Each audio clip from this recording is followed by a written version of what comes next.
Баршаңызға қайырлы күн. Сіздерге ташкентский чайдың нағыз ресторандағыдай болып шығатын жақсы рецептін ұсынатын боламын. Алдымен лимонымызды және апельсинімізді осылай 3 бөлікке бөліп аламыз.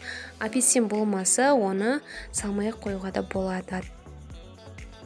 Жасалуы өте оңай.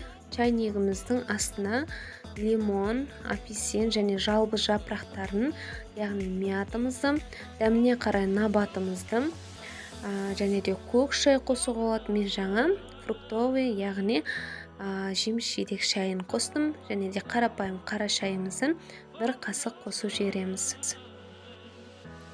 Енді қайнап тұрған ыстық суымызды осы үстіне құямыз және де 2-3 минутқа тұндырып қойып қоямыз.